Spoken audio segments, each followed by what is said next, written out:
Okay, you are live. I'm going to call to order tonight's Committee of the Whole meeting. The date's Thursday, March 11th, 2021. The time is 4 p.m. I will take roll call here for everyone. I'm Laura McNally, Fifth Ward City Council person. I'm going to host or chair the meeting tonight. We also have Jennifer Ozinger, Chief Davis, Jimmy Hughes, Julius Oliver, Kyle Mizak, Basha Adamzak, Rick Deek, Samantha Turner, Tito Brown, Valencia Morrow. All right, the first thing, or the second thing, I guess, on our agenda is the 2021 departmental budget for police and 911. So we will just get started there. Everyone has their paperwork. We'll start with police and then do 911. Is that good for you, Chief, or did you want to reverse that? Oh, that's good. Okay. That's good. Okay, you ready? Yeah. Okay. All right, this is my first budget hearing, so please bear with me, but I'm going to be going off of my PowerPoint presentation. Let me just start by saying the officers of the Youngstown Police Department are committed to reducing crime and improving the quality of life for all who live, work in, and visit the city of Youngstown. These young men and women demonstrate unwavering pride in their daily performance and adhere to the department's core values of pride and commitment, professionalism and integrity, service and excellence, responsibility and accountability, fairness and diversity. And now just bear with me. I wanted to share the screen with you for the PowerPoint presentation.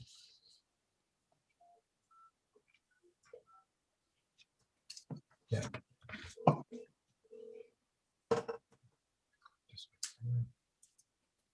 You shared?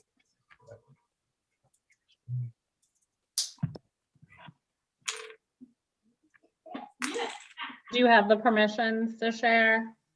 I'm not sure if we have to. We're just trying to find the file. Oh, okay. Yeah, permissions are set. Perfect. Thank you.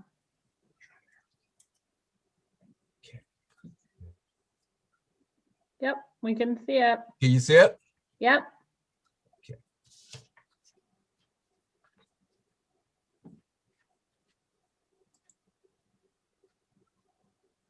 Moving kind of fast now, though. I'm sorry.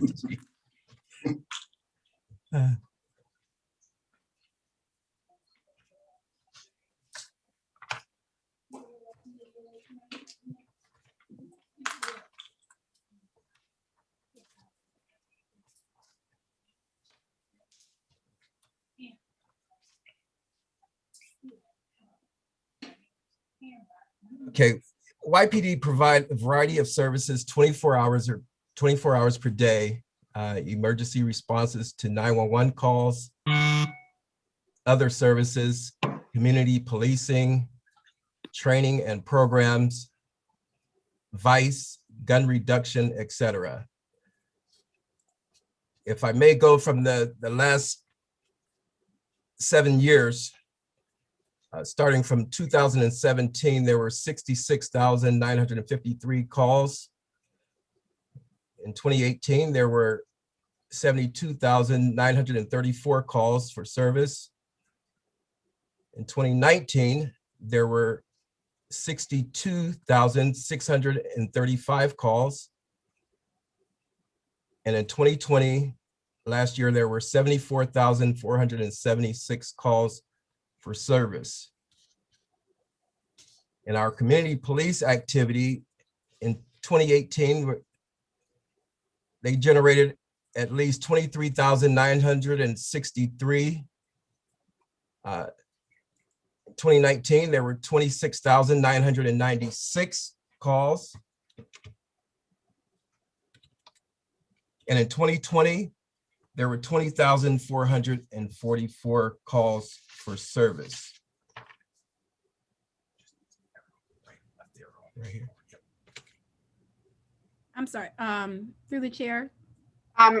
Just to let everybody know, because Councilwoman McNally is frozen, she's logging back on, so I will serve as chair until she gets back on. Go ahead, Samantha.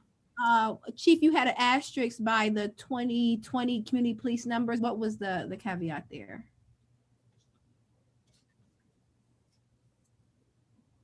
And the 2020 numbers, I don't have that for you, Councilman Turner. I'll get back to you though, if I may just continue with the presentation. Some of the department needs are personnel hiring, our C.I.R.V program support, and emergency response vehicle replacement.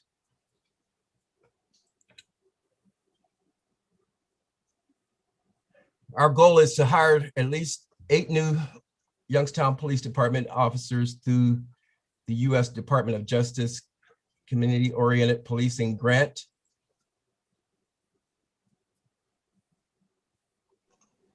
If these officers are hired, I would like to restore the community policing units to its full strength. We will have community policing in all 7 wards. There was a recent examination just given, and we are already in the application process there. We had 10 candidates come in Monday or Tuesday, correction, on Tuesday. We had 10 applicants in today. So we're starting the background checks there. When these officers are hired, we will build on all 3 turns and shifts to ensure adequate safety. Staffing levels are met citywide.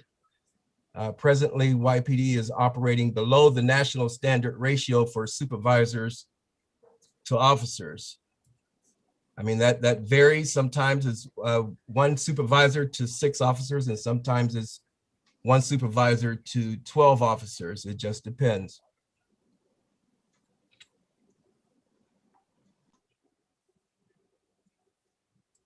And then the C.I.R.V support, I think I have Guy Burney here who could speak to what he would like to do in his program.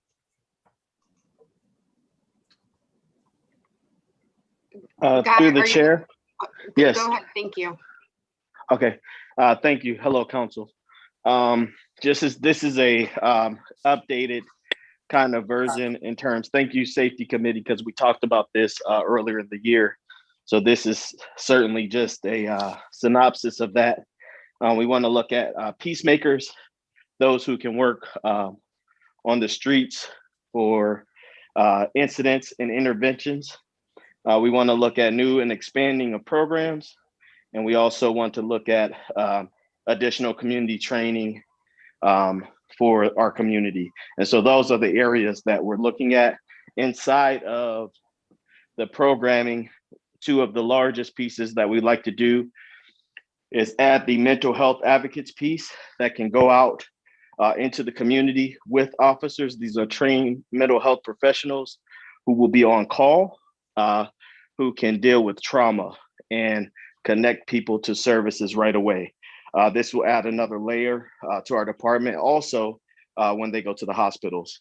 The other is we want to add again the mini grant program that we used to do that provides city organizations with mini grants to connect to our young people and young adults. And it's going to be very vitally important as we open back up, especially for the summer. So we'd like to have that program moving forward here very soon, so organizations can begin to plan, and hopefully we can get organizations on each side of town. Council, if you have organizations in mind that are really working and doing things, we'd like to help fund that process so we know that there's solid, safe programming going throughout the city.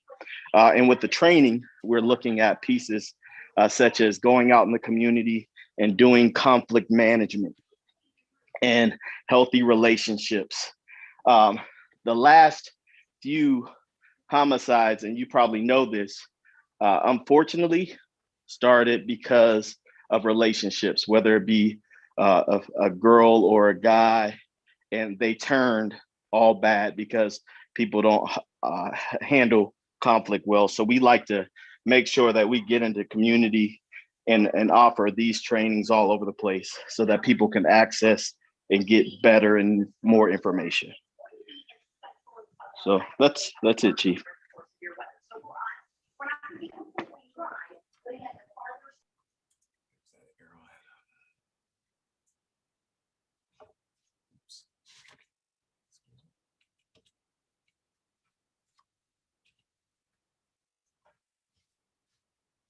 Okay, if I could continue,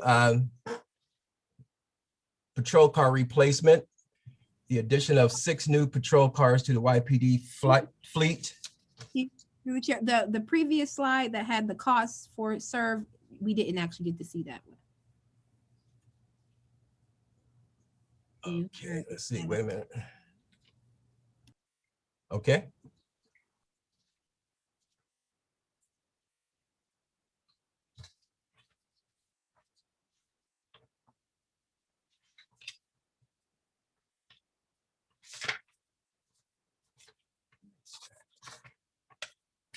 Through the chair. Councilman Oliver. Yeah, so I just wanted to ask, these line items, are these directly associated with the programming that Mr. Bernie just was talking about?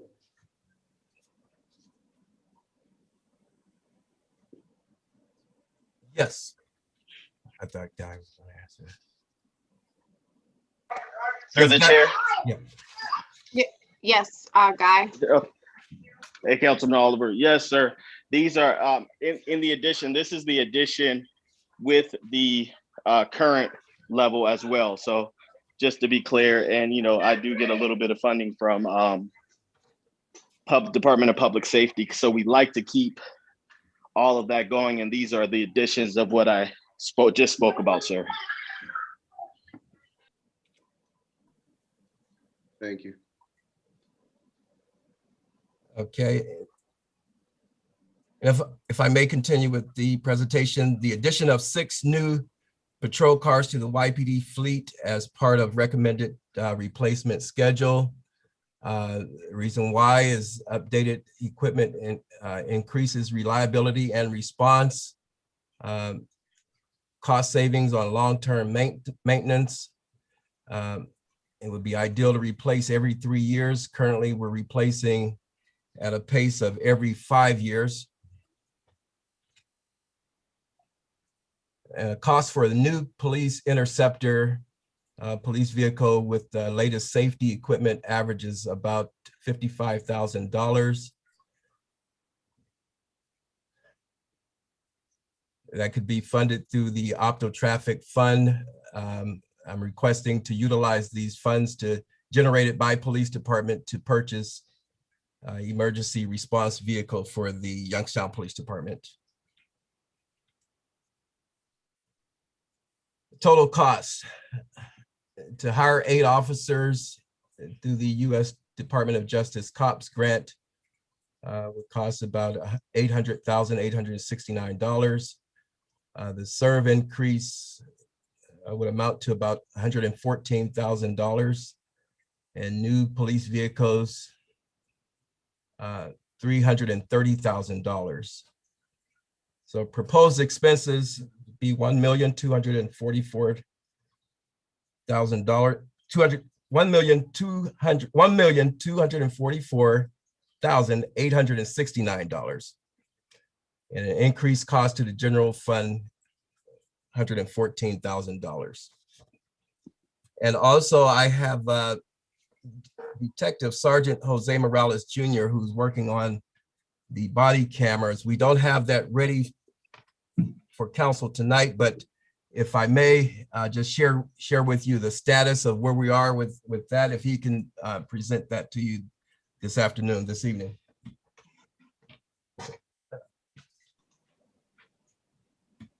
Good afternoon, everybody. Good afternoon. Through the chair, just to bring everybody up to speed, we have met with 3 vendors so far. I take that back. It's 2 vendors, and we're meeting with another next week. One was Motorola WatchGuard last week, which we did like. We liked a lot of the features that they had, and that the cameras that they're using. Another one was G-Tech that we met with. We have also visited with Akron PD, who are utilizing Axon body cameras at the moment. And they're very happy with the cameras. They're happy with the service. And Body Worn as well. I'm sorry. Body Worn is also a company we've met with a few weeks back, and they're a little bit on the higher end. These cameras, they're fancy enough that they can recognize when an officer is running, when he's in a pursuit, that when he's falling, when his weapon's drawn, when he's pulling up to calls. These cameras will pop on without any thought from the officer, so that it leaves very little room for error with, officers forgetting to turn their cameras on or activating their cameras when they're on these calls. So that's kind of where we're at right now. I'm actually very excited to meet with Axon because their company's pretty popular throughout the country. I know right now that Akron's using them. Like I said, we met with them a few weeks ago. Pittsburgh's using them, Cleveland's using them, and also Cincinnati's using them right now. So I believe there's a reason for that. They've been in the business for a few years, so it seems like they kind of know what they're doing. Their online platform, their cloud sharing is all relatively easy to use and user friendly. So it's a lot of things that we're gonna have to think about down the line when it comes to redaction software, because a lot of these videos that we'll be recording are gonna have to be redacted for public record requests. So say anytime you're at a house and you have a juvenile that might walk past the camera, that juvenile's face has to be redacted. When you have the officer taking notes for a report, every time somebody gives a social or writes a social down, that has to be redacted. The officer's notebook has to be redacted. Phones have to be redacted. Computer screens in the cruisers have sensitive information that has to be redacted. So it's almost like a full-time job just redacting these videos for public record requests. So it's a lot of learning that we're doing, but I feel like we're making a lot of progress, and hopefully the goal is to, after we meet with this next company, is to start planning a trial period, sort of like a pilot, where they will let us use their cameras and software for 30, 60, 90 days just to test out their system. And then we'll be going from there.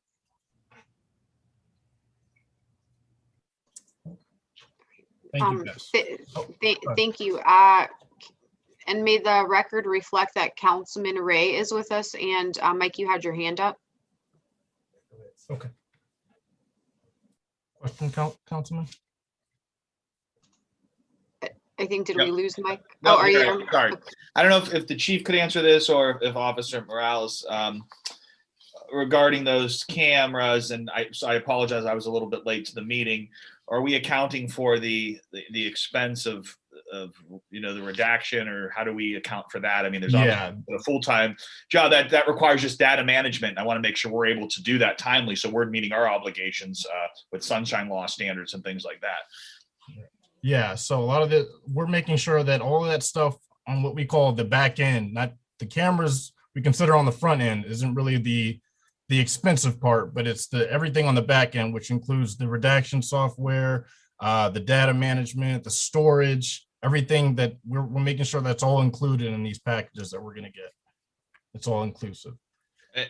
And as a follow-up, and there would be additional labor than just someone that's different than a report taker that we have, or someone you go up to the, in the call for a report or get paper ones. I mean, that's a whole different specialty in itself, correct? Correct. Yeah. So like I said, that redaction and all that, that's kind of honestly almost like a full-time job. So I can't really speak on it, but I'm guessing we'd be considering maybe, leaving that up to somebody in our records room, maybe a clerk or something that can handle that, full-time for these public record requests. Okay. Thank you. Appreciate the work you're doing on this. Appreciate it. Thank you. Through the chair. Yes, Samantha. Just, do you have a ballpark figure possibly? I have a few. Like I said, that body worn, the higher end, the one that, I mean, we really love, like I said, it's really fancy. It picks up when guys take off into foot pursuit, picks up when guys open their car doors, draw their guns, fall, the camera will snap on. So that one is on the higher end, and they quoted us at $1 million to put a camera on 100 officers. So that's a little bit on the higher end. Motorola, we met with them a few days ago, and they quoted us at $324,875. And this is over a period of 5 years.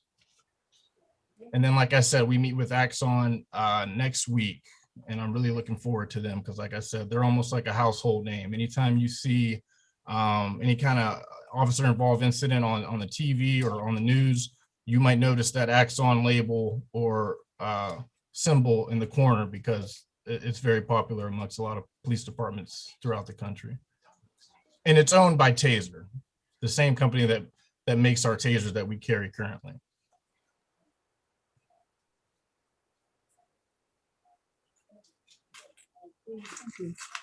Okay, any other questions? Jimmy? When we was getting the figures for the costs, I guess, for what appears to be the increase, with the exception of the cameras, they had the monies that they were given. I think a guy, Bernie, mentioned that it was public safety funds that he had money coming, but they didn't list that with the additional monies when they were telling us coming up with the $114,000 cost or what was remaining. I was wondering if he had those figures and how much of this public safety money would come off of that monies that he said is going to leave us to pay. Through the chair, I can address that. Yeah, thank you, Kyle. Councilman Hughes, we are in the last year of this federal program. So we are going to receive $16,000 this year towards Guy Burney and his operations. We are required to fund the difference out of our match of nearly $50,000. So this is the last year of a 4-year grant. If we're able to secure a new grant going forward, we would be able to help reduce some of those expenses. But if not, this whole program will now fall under the responsibility of the police department, and that'll be fully funded by money being transferred from the general fund after this 2021 year is finished. Follow up. Jimmy. You're saying the $16,000, is that what you're saying is coming off the figures that they gave us? No, what I'm saying is they've already have that in a separate budget line that is going to help with costs. So the number that you see that they're asking for would be in addition. Thank you. Councilman Oliver? Yeah, so thank you, through chair. So I remember from the last meeting that COPS money is supposed to be used specifically for community policing. Is that still the case? And is that what we use the money for historically? And the new officers that, I guess the 8 officers that you plan on hiring with that COPS money, I'm guessing because it says that, are they all going to be community police officers, or is this an effort to turn the entire department into community policing? Well, I think previously, Councilman, it was for, the money was directed, but this is for cops, for police officers this time. Yeah, general hiring is what this was geared for. So, but it is the federal, like, cops money that we're getting for that? That's correct. And you can use that for general hiring, not specifically for community policing? Yes. Legally? Yes, but we're gonna put 4 of the officers in the community police department to bring the community police back to full staff, and the others will go on to the turns. And the money for C.I.R.V, the additional 114,000 it was? Is that what I think you requested? I know we talked about that in another meeting as well. Yes. So where in your budget do you plan on taking that from to put towards C.I.R.V?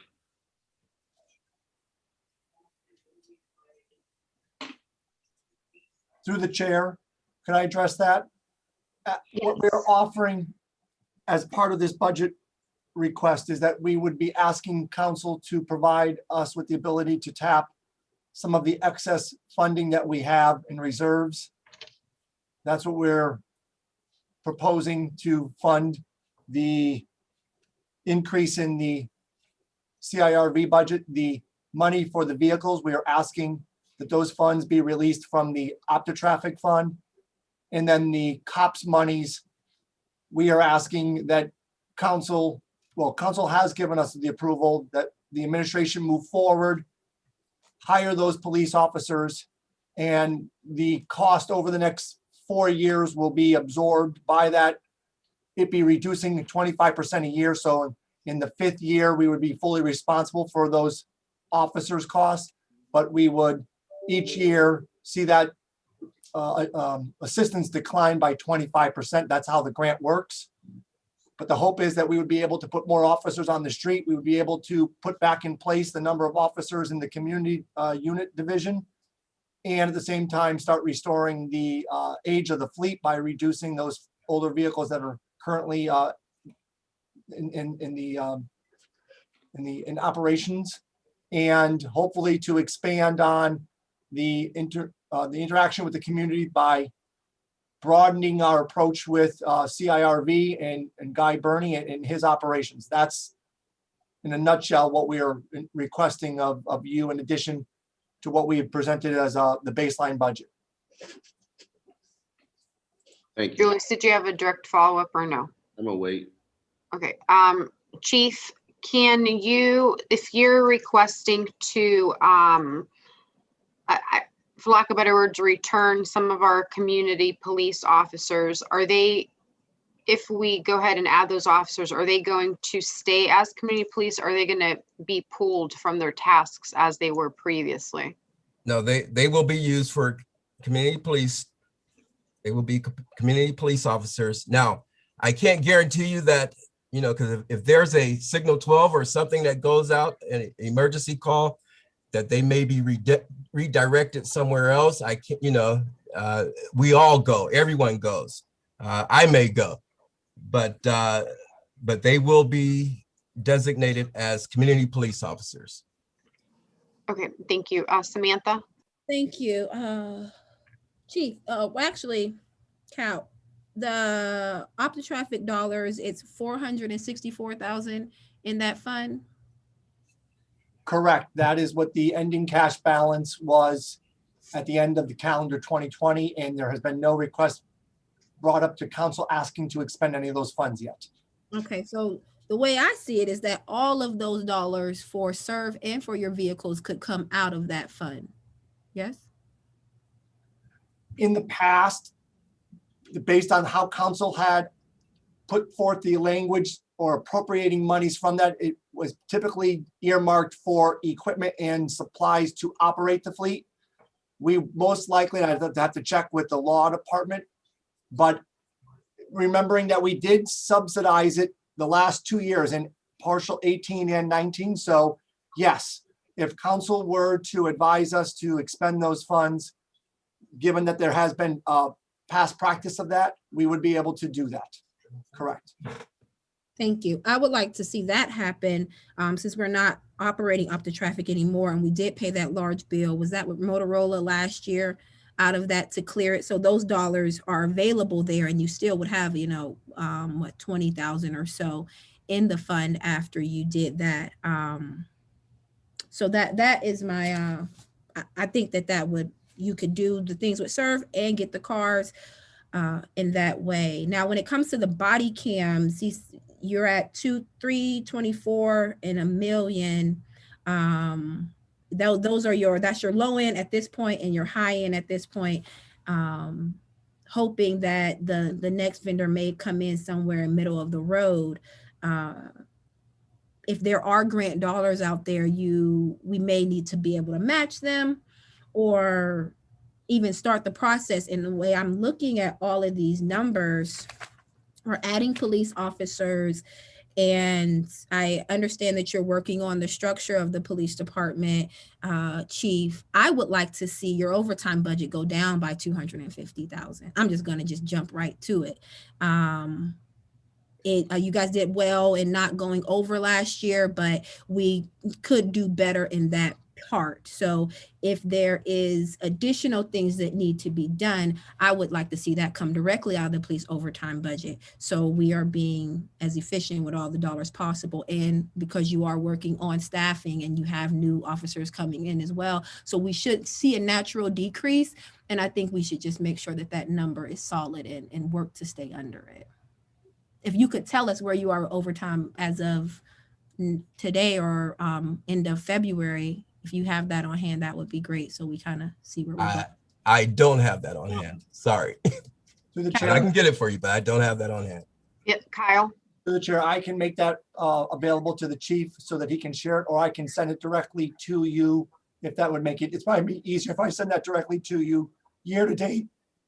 Excuse me. I will get that out to you. Okay. Thank you. Okay. Any other questions, or Chief, you may go ahead and continue, or Jimmy?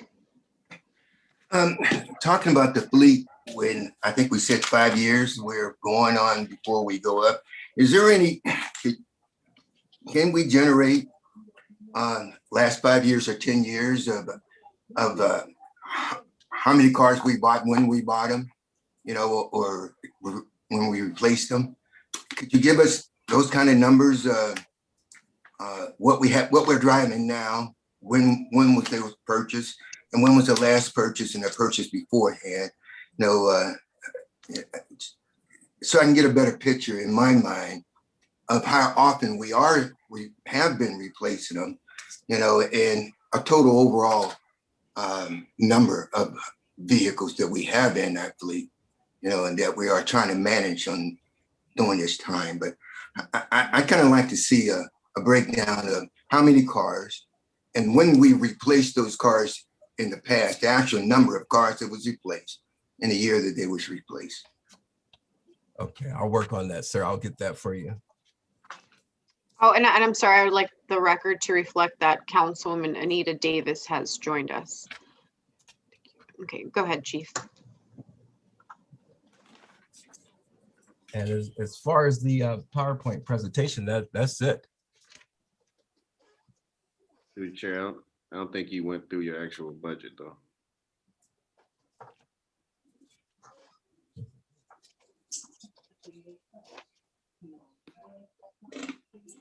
I thought I did. Hold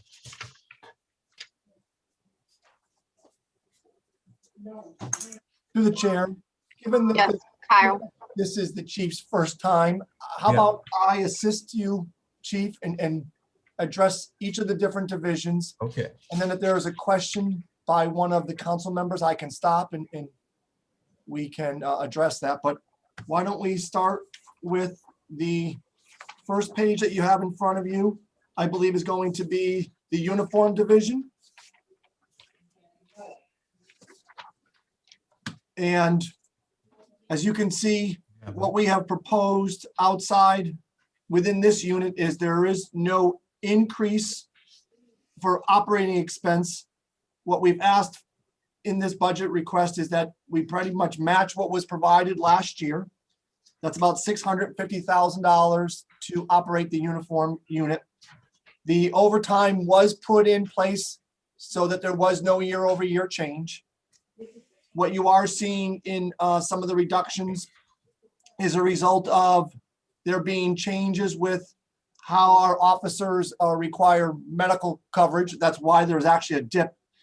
It has to do with they've made changes as the workforce has changed, and so that's impacted medical and along with our pension because of the fact that the overtime has come in lower and that the overall impact compared to the year before was much higher. So as a result, those numbers are now assisting in that bottom line decline. So the uniform division right now on paper, and none of the requests that were discussed earlier will impact this other than on the wage side. The wages will go up as a result of the COPS grant, but on the revenue side, it will be a wash because we will be reimbursed the first year 100%. So if we were to add those 8 positions, and again, it's going to be timing. You're not going to have all 8 for the whole year. I would assume we would figure out how those jobs would be hired, and I would try to calculate that impact, put that in there, but it would be, like I said, on expense to revenue would be a 0 impact. Are there any questions that you may have on the uniform division?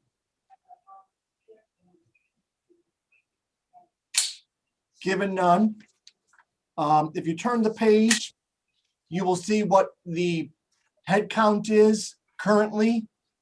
This again this has changed because there are occasions when I put this together that a patrol officer could either have left or retired, but when I built it, at that time, I had 100 officers. There were 41 total brass, including the chief. And as you can see, the grand total of those wages for those 142 full-time is roughly 8.2 million. And of that 8.2, 200 of it is additional out of rank pay that occurs during shifts or on call. And remember when you asked about the total pay for the officers, remember that ranking? I had provided 3 columns, one that showed overtime, one that showed contractual wages, and then the one that is called specials. Part of what's in that special outside of their contract is on-call, on-call pay. There are a number of different units that are required to be available 24/7 when they're not on vacation. And that is what drives that out of rank and on-call pay. Are there any questions on that second page that shows the employee headcount? All right, moving on to the police non-uniform division. This unit is made up of a majority of the police clerks that are part of the ASME union. You also have your mechanics that work in the garage. They're not part of the non-uniform unit, but they're also ASME employees. So if you were to look at this page, what you're looking at is payroll and benefits. And then there is a small line item there that is part of that budget, and that being the rental. So overall, we are projecting a $62,000 decrease year over year in what was budgeted last year.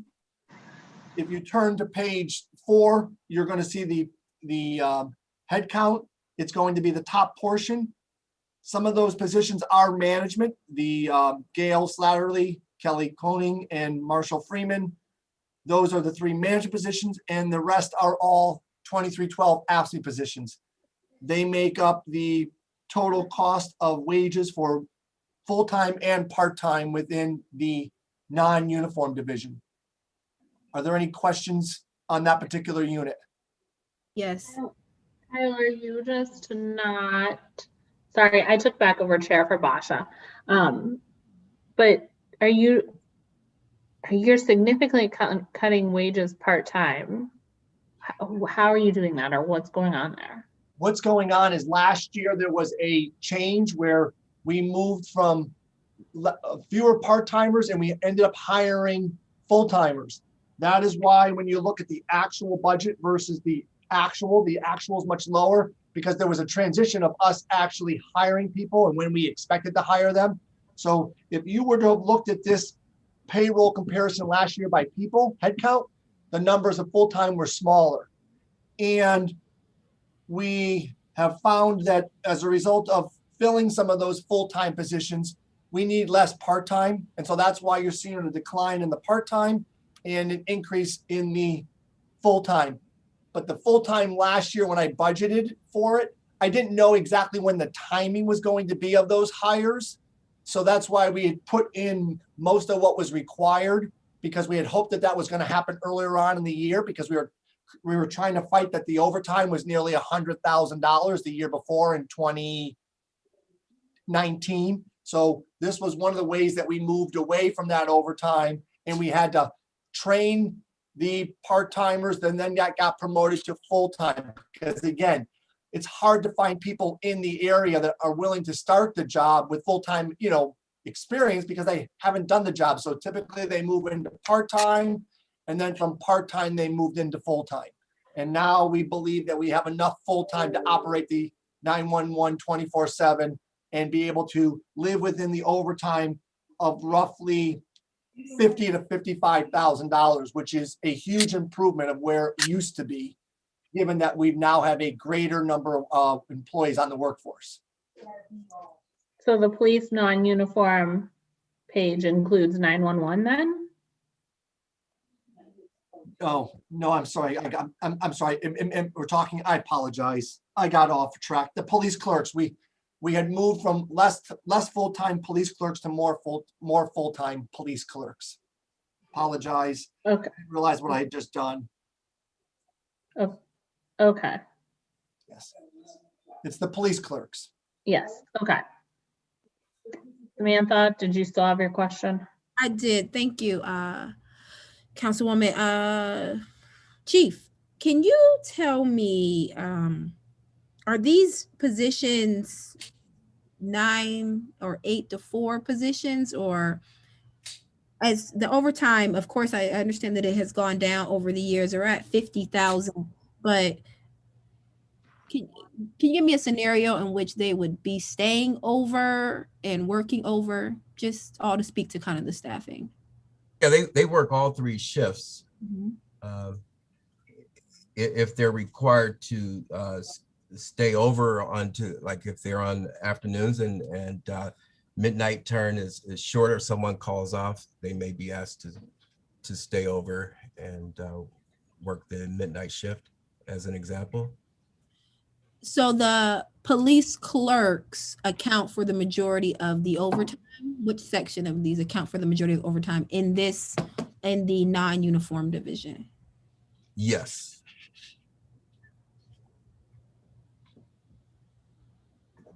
Thank you. Anyone else? Okay. So that is the police budget before we move to 911. Kyle, is there anything else that we missed, or? Yes, through the chair, you have the C.I.R.V. and garage still, that's part of the police budget. Oh, I thought you talked about the garage. Okay. So if we turn the page and you keep that 4th page and look at the bottom where you have the 3 mechanics, what we have here is the operating unit that is responsible for taking care of the fleet. And as you can see, based on what we spent last year, we're practically putting back in that budget what was asked for. They did not spend all of it, and I had sat down with them the year before and said, listen, we're going to make sure that we provide you with what you need. But if you don't use it, we're not going to punish you by taking it away the next year. And as you can see, when you look at operating services and the operating supplies, they spent a lot less than what was budgeted. However, there are times where unexpected emergencies arise with equipment and stuff within the garage with regards to the fleet. So that is why those numbers mirror what we provided them last year, because we're trying to get away from, at the end of the year, let's spend all the money and build up inventory where we then expend funds that are not required and we could assist with the bottom line, where now we're saying, okay, if we allow those appropriation dollars to be available and you need it, spend it. But if you don't need it, we're not going to take it away from you the next year and in essence make it harder for you to operate if you end up having another year where all of a sudden you need expenses. So I'm very happy with the way that the police department handled the garage and supply orders. And it's reflected in the fact that we gave them on paper the ability to spend $250K last year. And in the end, now again, these aren't full expended. Remember, there's not encumbrances here. But in the end, if I look back, there was only another $20,000 in encumbrance. So they spent less than 200K total. And that's why I'm not, or we as the administration have chosen not to shave that. Because again, if they can come in under budget, we are grateful. But at the same time, we're trying to make them appreciate that we're not going to take it away if they don't spend it. But they need to be cognizant of the fact that we don't want to spend it at the end of the year just because you have it. And they definitely stepped up and showed me that they are trying to change that practice. And that is why we provided them with the same exact budget they had last year. Basha? Thank you through the chair. Kyle, I have a question and I apologize because I don't have the numbers in front of me. I believe when Chief was presenting, that I think the ask was around 140 some $1,000, maybe more than last year, or actually more than that. But I think like the difference was 140 some thousand. Anyhow, my question is, if we are trying to make cuts across the board, and we would be in a completely different financial position if it wasn't for the COVID funding that we received, where are we getting this extra money from to potentially give YPD? Like, what departments are being cut or taken away from in order to subsidize these asks? Through the chair, Go ahead, Kyle. the administration felt that we needed to, in essence, expand safety forces, because over the last few years, we have been reducing them to the point that we believe that some of the services are not being met. These proposals would, outside of the suggestion by Councilman Turner to use the opto traffic for the additional funding for C.I.R.V, we were proposing that these additional funds would not be asked to be made from cuts from other units, but that we would utilize some of the excess surplus that we have as a result of the COVID monies that were provided to the city in 2020 that is still sitting in the general fund. So we would be in essence increasing the transfer subsidy from the general fund to meet these extra needs that we are presenting to you both in fire and in police. Basha? Thank you. As a follow-up, okay, thank you, understood. Now, if we were to go forward with these, some of these are, in a sense, long-term expenditures, whether we're going to be paying things off for the next, whatever, 5 years, or if we take on employees, that's long-term. So what happens if we continue trending in the direction that we are and we're not having, enough income tax revenue or what have you, where does that leave us? Then it looks like potentially we'll start facing deficits going forward. Do you know what I mean? Like right now we're in this position because of the COVID funding, but then what? To the chair, Kyle? the administration has, through this budget document, shown you that we are working to, in essence, return savings back to the general fund by a number of cuts in other departments. Finance, you saw some sizable cuts. You've seen some cuts in some of the other units. And the hope was that those savings would materialize long-term. I think the administration, along with some of the concerns of council, is that when it comes to safety forces, we probably need to start looking at how do we improve them being able to provide those services. So in essence, we're counting on some of that surplus, and also with the hope that we're going to start to see a change in the economic cycle that we're currently, faced up against right now. And that maybe will in the next few months start to show improvements. And with the fact that there's going to be a large federal subsidy of funding being earmarked from what just was passed by both houses, on both chambers of the federal government. With those monies coming, we are looking at, again, expanding those safety force numbers, and we're going to rely on those extra monies to cover these additional needs so that we can, again, make sure that we provide the right level of services to the community. Julius? Oh, Can Bosch. I just make a quick comment just to Yeah. that? I apologize through the chair.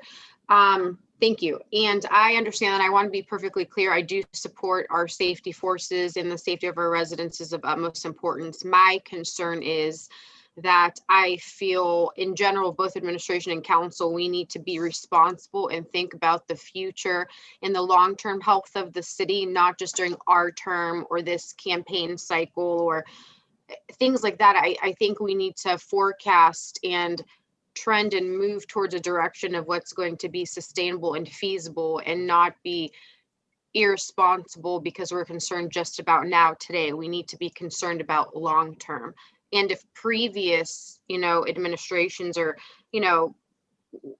council or whatever would have done that, the city wouldn't be in this position it is now. We're still operating the city as if we have the population that it was in the 70s. And that's not the case. So that's just my comment. Thank you. Julius?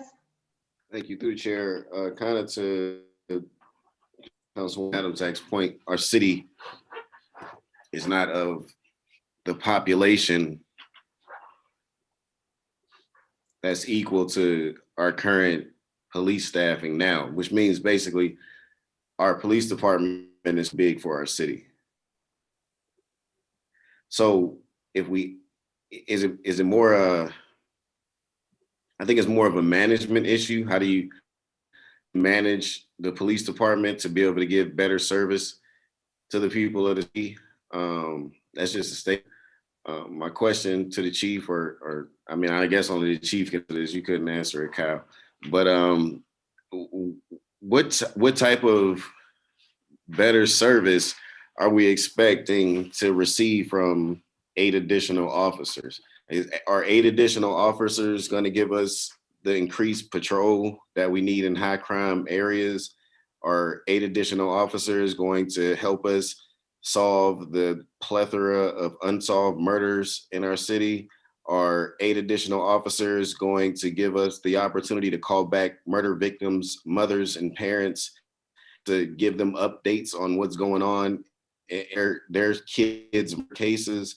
What exactly is 8 additional officers going to give us that we don't have now, outside of just properly managing the force that we currently have? Well, Chief? yeah, through the chair, 8 new officers may not be a panacea to our problems, but it's a start. It's something. I agree with you. The population has decreased in the city, but the crime still exists. I've received phone calls from almost every council person in this meeting tonight. I've talked to you several times this week, Councilman. I've talked to Councilwoman Turner. I've spoken to Anita Davis concerning crimes that are going on in the city. I've also spoke to Chief Hughes and Councilwoman Adamsack. And I've addressed these concerns that they've had, but I need bodies to do that. So yeah, like I said, the 8 officers may not be an answer to everything, but it's a start. Just a follow-up. So Julius? along with the population going down, crime overall has gone down, like we discussed in the safety meeting too. Murders aren't at the same rate as they were in the 90s. Population at the same rate as they were in the 90s. You know what I mean? But for a city our size, it's still considerable amount of crime for a city our size. And for a city our size, our police department is still too big.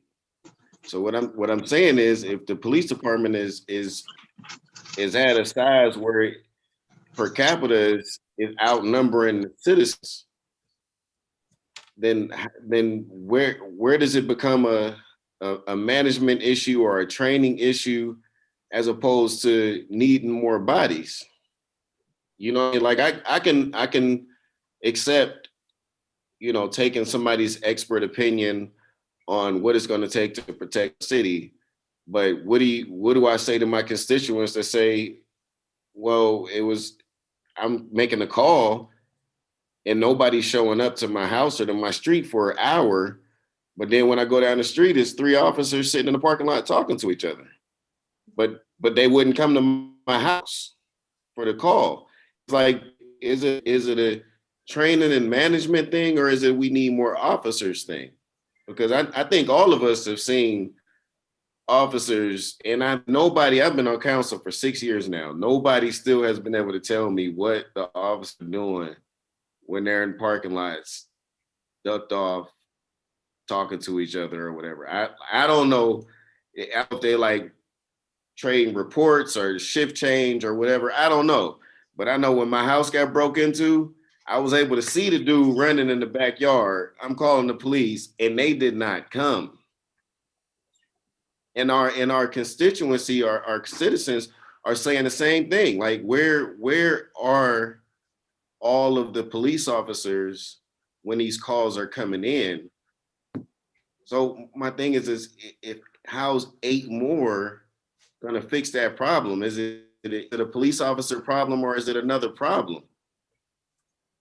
And I really don't understand how spending more money on more officers are gonna help us solve murders or prevent murders.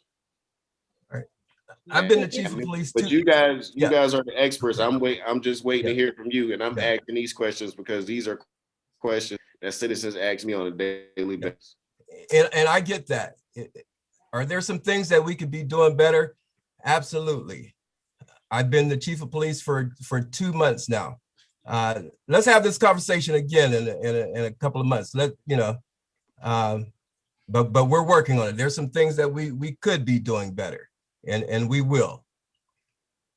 What do I say to that mother that want to know what's going on with their child's murder in a couple of months? She still don't know. What do I say to her? Are we hiring 8 more officers? That's gonna free up the homicide squad to be able to investigate the murder better. Like, what do I say in 2 months? How do I justify that during budget hearings and being able to release funds for 8 more officers? You don't got to answer. It's something to think about. Okay.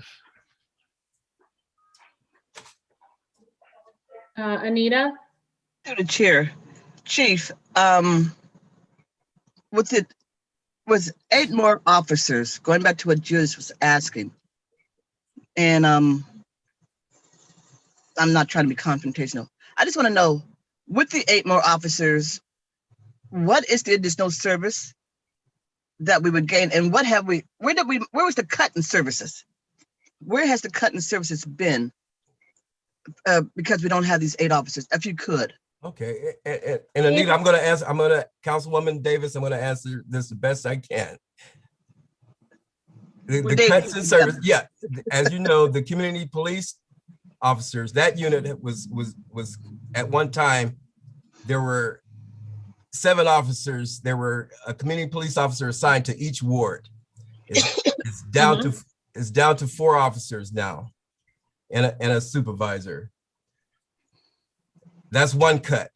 The other, through attrition, officers retiring. Okay, so would we see the restoration, through the chair, Chief, would we see the restoration of community police officers unit back to 7? Yes.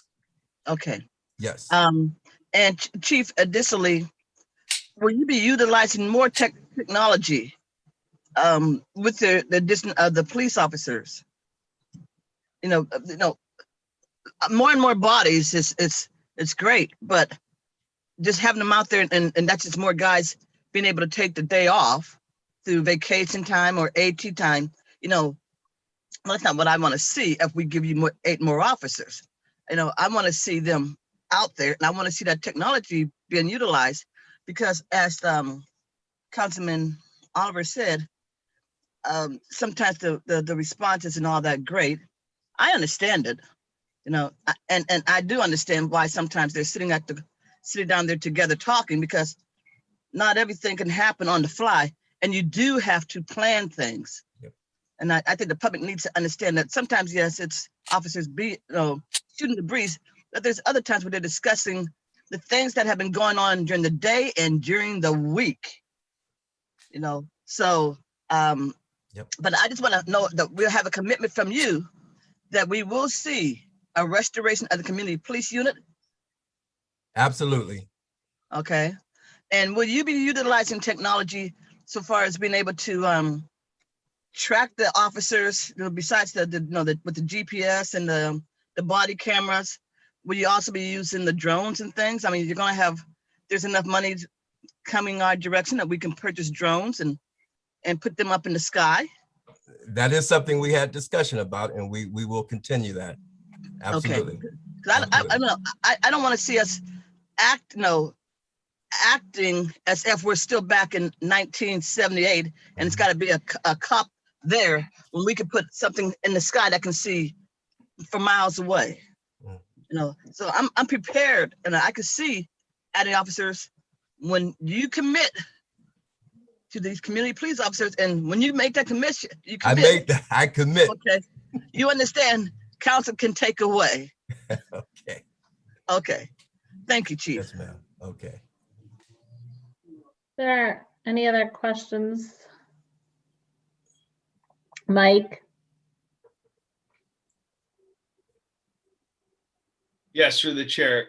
Chief, I just wanted to kind of reiterate or just emphasize what my colleagues have said. And when we spoke about a week ago, I talked about the importance I feel with the community police program, and that, restoring them and having them do true community policing where they can do it, 8 hours a day. I know they assist on special details as needed. And obviously if we have, what you said, signal 12, whatever that is, a complete absolute emergency, it's all hands on deck. Yeah. We might even pull Jimmy and Anita back out, dump them off, and have them out in the streets with us too, if needed. But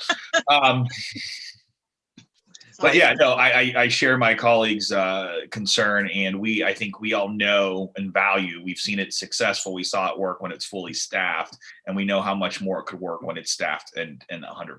So I'm glad to hear you committing to doing that. Thank you. Thank you, sir.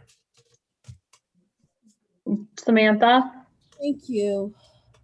So what's troubling to me is that I hear we hope that the savings will materialize long term. We hope to see a change in the economic cycle. And hope is not a strategy. Hope is in a strategic plan. Hope is not proper staffing guidelines and procedures. Hope is not racial equity training for our complete department. That's not what it is. I'm hearing that we want to see what we are gaining from adding these officers. What are we gaining from the ask? Idea is I'm happy. I'm very proud to see a presentation done right, but I want to see what is the procedure, because just like Councilman Oliver said, we're on the phone and we're in the living room with people who are having difficulty getting things done through our safety services. So all the ideas are great if there is no plan behind them. And I understand that you need dollars to execute plans, but I need a procedure to provide you with the dollars that you need. So what I would like to see is what I'm going to get on paper. I need you to memorialize that information. Just telling me today, 6 months down the line, you can tell me the same thing. And that's not what I want to hear. And I understand that you are new to this job and you just got here. So this is not about you. Not at all. It's not about me. This is about our city. People are unhappy with what is happening. And I'm trying to hold myself together because we've talked. But I gotta tell you, hope isn't gonna get us. You gotta put it on paper. We have hope in our hearts. We go to church. We need to see it on paper, what you're gonna do, attached with a timeline and how you're gonna do it. You want the dollars? You want us to appropriate it? Hey, I don't think we have any problem in supporting our safety services. But what I do have a problem with is me not getting results. My neighbor not getting results. That is the problem that I have. And I'm sure most of us do. So Chief, I'm not gonna let anybody off, and this is real serious here. Before we come together and say to you, yes, here are the dollars, you got to sit down with the people in your department and your boss, he's not here at this moment, and put together a plan. And I would love to see a timeline, because I want to come to you in 6 months and ask you, how is this going, where you are with what you said you would do? How are you executing this? How is it? Where are we with our community police officers? I want to know. I want to be able to hold you accountable, and I want our community to be able to hold us accountable. So that's all I gotta say. And I've said where there are plenty of dollars in the police department where we wouldn't have to pull from the surplus we have, and I don't think we should. Unfortunately, Chief, you did come into a situation. You got overtime dollars that need to come down. We need to be responsible with that. We need to work on our staffing. So yes, you get off the traffic dollars. Those dollars, let's use them, since we're not operating off the traffic. Let's use that money. And let's do right by our community. This is our time, and this is what we need to do. That's all I got. Thank you. Anita? To the chair. Chief, I think you see that each of us wants something. Okay, I want to see the community police officers brought back. I mean, because I am fully aware of how things were here in Youngstown. Because as they reference back to the 1980s, okay, in the 1990s, no, 1991, we had 59 homicides, 59. In the 1960s, we were still carrying 15 homicides. That's when everybody was working. We had a police department that was at almost 500 between civilian and in uniform. And we still had 15 homicides. Okay, so we, unfortunately in Youngstown, when we say that we want to hold the police department accountable, I'm going to say something that's not very popular. We need to hold ourselves accountable as well. Because like I said, we were still killing people when we had jobs aplenty. You know, we didn't have the drugs, and we were, I don't know the answer. But here's what I know that I want from you, Chief. And I want you to make a commitment to me. I'm with some Councilwoman Turner in writing that we're going to see the restoration of the community police officers and how you're going to utilize those community police officers. I know we can't get a promise, a commitment from you that you're going to bring down the homicide, because no police chief worth his salt is going to make that kind of commitment. Okay, none. Because like I said, we have, 15 in the 60s with everyone working and no drugs. But I learned so simple. Chief, in writing, you're going to bring back the community police officers and how you're going to utilize them, and I don't want to see them being utilized 3 days a week, community police officers, and 2 days doing drug raids. I don't know how my other council members feel. I want to see those full-time serving my ward. Can you make that commitment put it in writing, Chief, that you're going to bring those officers back? Yes, I can. Thank you, Chief. Julius?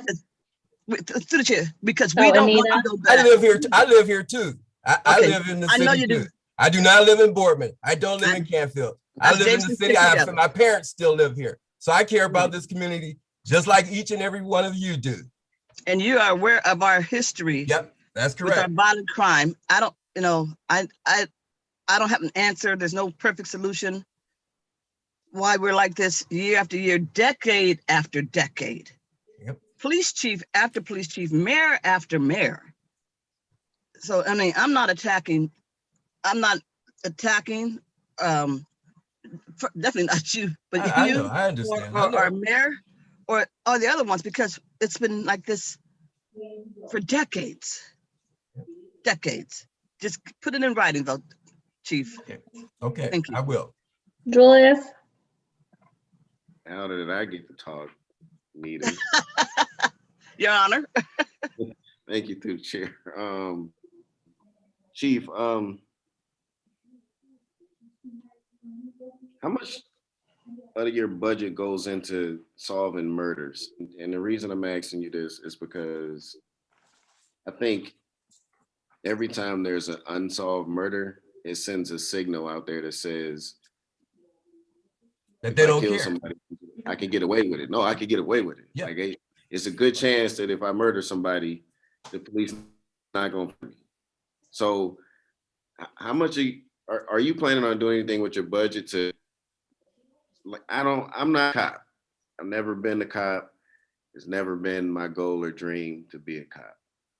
So I don't know how that stuff works. So is it like some type of super detective training to be able to, like, homicide training? Because Yeah, they do. it's like this. If the streets is talking and like everybody in the street know who killed somebody, it's just like weird that the family members is like, well, how don't the police know? And then when people call and tell the police who did it, it's like, okay, well, we don't have enough evidence to arrest this person. So at the same time, the police department is asking for community help on solving the crime. When they get that help, it's like, okay, thanks, but your help wasn't enough. So then it leaves the community to believe kind of like,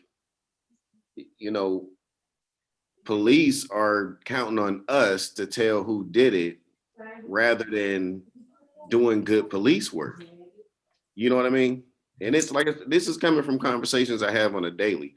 It's like, do the police just wait for people to tell, or are people trained enough to be able to go out and actually solve these crimes? Because I mean, me just watching like cop shows on TV, stuff like that, it like people just like the cops on TV just find out who did it. They go through all kind of lengths, and then next thing you know, they know who did it, and they go get the guy. That's TV. I get it. That's the only training I got. Okay, but here's the thing, Julius. Now, and I go to, what barbershop I go to. I'm out here in the community just like you. I was born and raised here. I was born at 560 West Warren Avenue. Lived here all my life. I know a lot of the people in the community. When I was first appointed chief, the first thing I said that I was going to try to build the mistrust because that's the first thing that I pick up on. I hear, guys talking in the barbershop. Nobody trusts the police. Nobody want to go, nobody want to talk to them. I mean, it's some guys I know that they know who committed these crimes, but they fail to come forward because they don't trust. They have a mistrust towards the police. That's why I wanted to try to build that. I want to build that trust back so people, can feel like they can come and talk to us and share information with us. We have some, and our detectives, we have some talented, very young, talented detectives. They do a great job, but people shut down and won't communicate. That's what I see for the most part going on. Now, maybe something else, but I don't want to interrupt. Yeah, go ahead. Julius. One way you not gonna build that trust is if 1 minute my community police officer is planting flowers, and the next minute he kicking in the door. That's not gonna work. That's one of the complaints I had last time. It's like, is this a community police officer? His job to get to know people and be able to be trusted as a servant in the community, or is it gonna look like 1 minute you was over? I just seen you at my neighbor's house and you was just talking about moving trash cans to the backyard, and then I get raided next door. So now you on the raid, you on the squad kicking in the door. You know what I mean? It's sending mixed signals to people like, oh, like, I called you over here for a domestic issue, and now this dude think I told on him. So now he coming to get me. That's not gonna help build trust in the community. You know what I mean? So I'm sorry to interrupt. I just want to know if you gonna put some more money towards training. Training is always, yeah. Yes. To be able to go out here and solve these murders. Because what we don't want people to think is you can kill somebody and get away with it in Youngstown. Yeah, training is always a big piece in this, councilman. Absolutely. Thank you. Thank you for all these questions. Just I think, anything left from a specifically financial perspective on the police department budget that we're currently looking at, including, garage and C.I.R.V here, non-uniform and uniform. I think it sounds like Hey, excuse there's me. some work to be done still. Hey. Jimmy? Yes, through the chair. I do still have some concerns about the need to increase the community police to us. But it seems to be still rolled into this money that they asked us before. I mean, I'm not trying to criticize, but I would have been really impressive if during this chief's first week or 2 weeks, he restored those 7 officers without having to wait for these additional monies if he had commitment to keeping them. Because his predecessor clearly threatened us that if we do this, take any of his money, that he's going to take the service away. Now, it didn't sound like that. I heard anybody saying this is that in the process, but I would have been impressed if we had this meeting and we've already had the 7 people's back. That's commitment in my part, as well as having a let us continue work on a strategic plan to develop on all of our concerns and everything else, and then come to what we need to do and all that. Budget, I understand you got to do, but I would think that we didn't get the community police restored. We are counting on that coming from the monies, and money's going to go up and down. I think it's important that we stay focused, and if this is our plan, and we got faith in this making a reduction in crime and making us safer, the community police, then it should be as priority as anything else.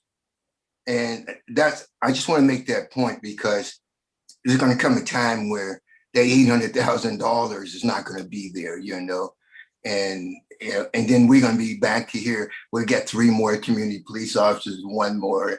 We got 1 guy doing 5 different jobs. So a real commitment is a real commitment. That's all I'm trying to say. When you're talking about spending the money, and I don't need an answer to that. That's a good point, Jimmy. Thank you. Anything else? I'm going to move to 911 if we're good. Okay, it looks like we're good. Chief, you still hanging in there with us, right? I'm still here. All right, on to the 911 here. And again, we can just go through the budget that Kyle gave us as our starting off point.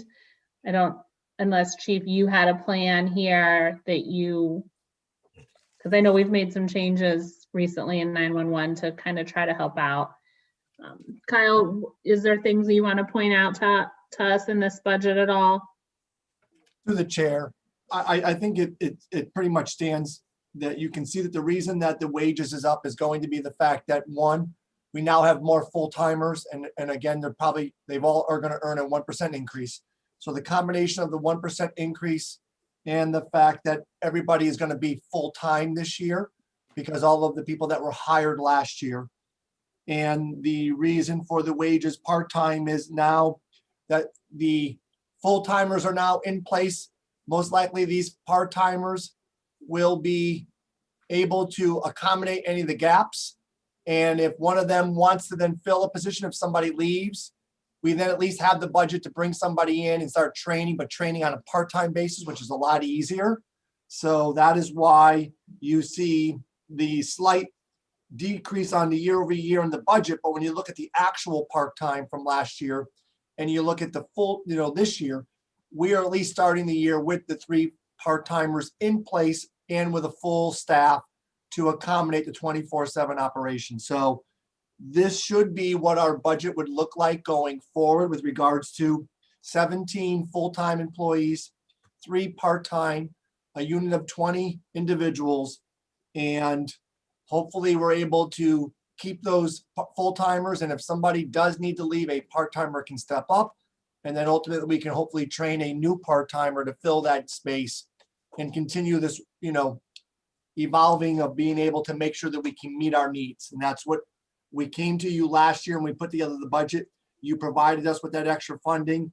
And here it is, a perfect example of why that funding was requested. And now that the department is fully functional, we are hopeful that we won't have any gaps with issues with overtime this year.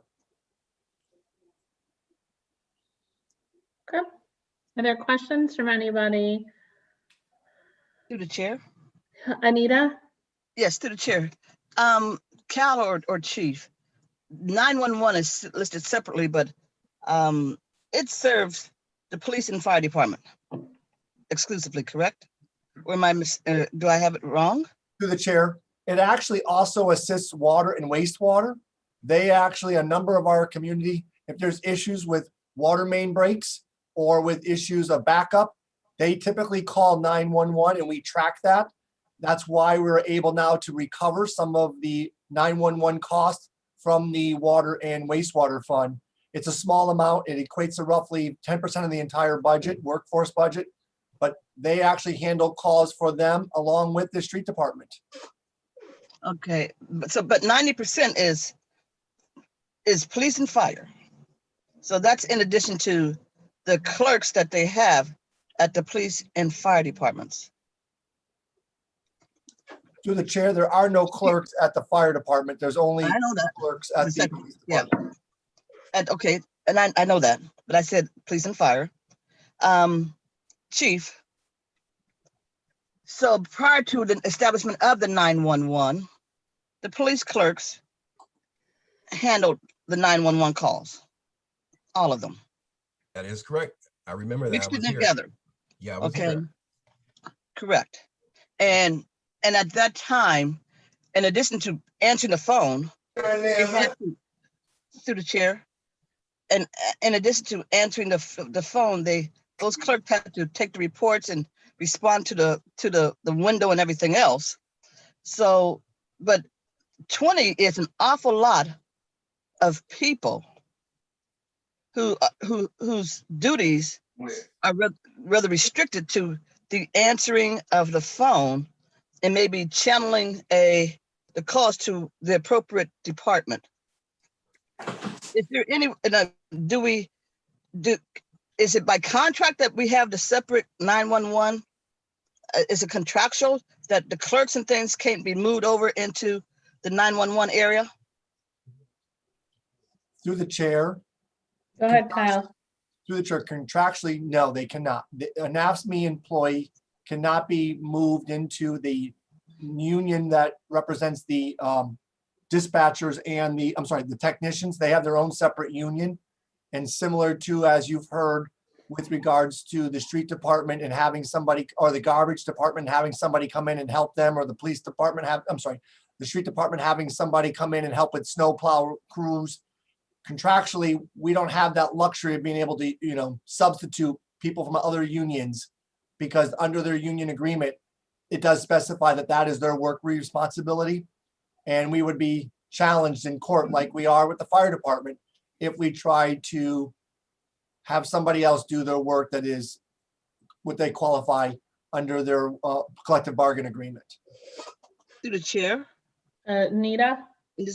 So the Cal, would that be the ability to move them?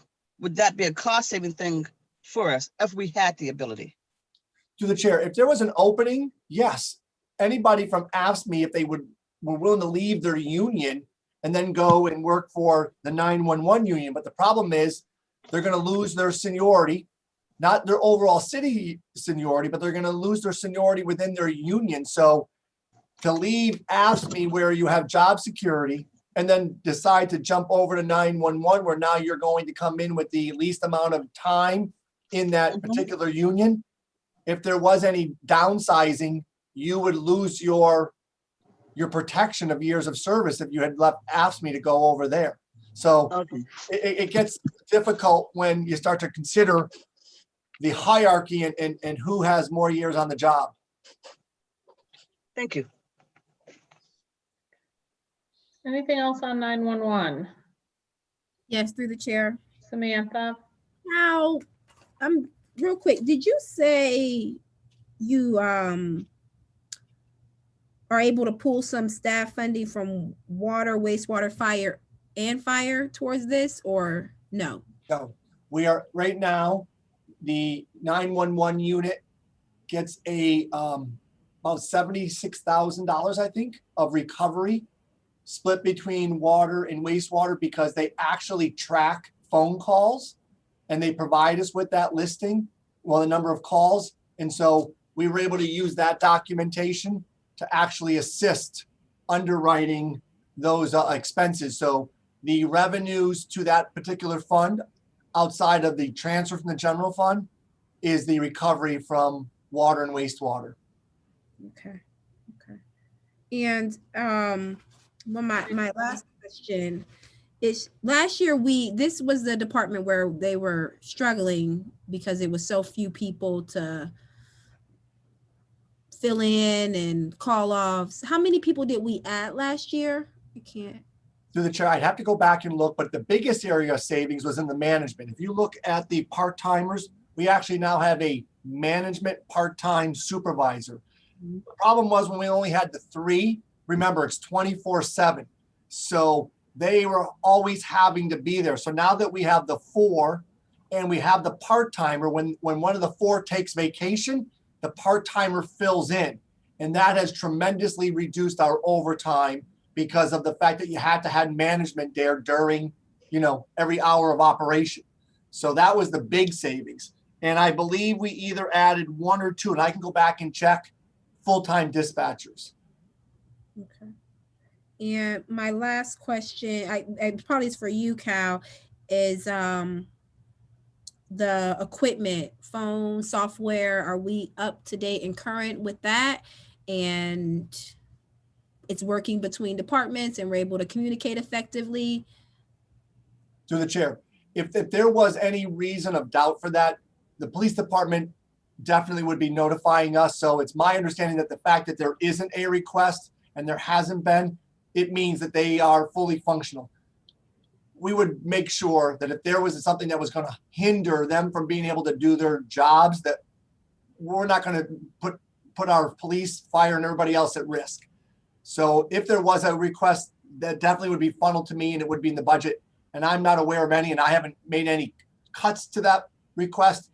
And that's all I know. That's all I can speak on. Maybe the chief would be able to go deeper if he's aware of that. I'm not in my role as the finance director. Chief, is there anything that you needed to say on that? No, nothing that I'm aware of, no. Okay, thank you. Samantha, do you have anything else? So I would ask, Chief, if you could, and I'm just really, as we went through all of 2020, we did a lot of software changes, equipment changes. So I would just want to, make sure that the 911 department is just as up to date as all of us and how we're trying to get there and make sure that we're not behind or antiquated in any of those processes. So if you could just double check on that, no surprises, just making sure that it hasn't been 20 years since we looked at the system. Okay. Thank you. Anyone else? Okay. That is the last budget here tonight, and I apologize, I lost our agenda, so I don't think there's anything else.